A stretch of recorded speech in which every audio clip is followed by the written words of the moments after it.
Amber Alert system at the request of the Rockwall Police Department. This is a local child abduction alert. The Rockwall Police Department is searching for Caitlin Beckworth, a white female, 15 years old, 5'5", 138 pounds, with brown hair, blue eyes, last seen wearing blue rimmed glasses, a yellow hoodie, and a black t-shirt. Law enforcement officials believe this child to be in grave or immediate danger.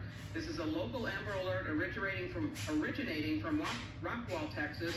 It's been activated in several Texas counties, including Montague, Jack, Parker, Hood, Somerville, Bosque, Hill, Limestone, Freestone, Anderson, Cherokee, Upshur, Camp, Titus, Red River, Lamar, Fannin, Grayson, Cook, Wise, Parker, Johnson, Ellis, Navarro, Henderson, Smith, Wood, Hopkins, Delta, Hunt, Holland, Denton, Darrent, Dallas, Rockwall, Kaufman, and Van Zandt and Rains. If you have any information regarding this abduction, call the Rockwall Police Department at 972-771-7724. Again, a local child abduction alert in Rockwall County.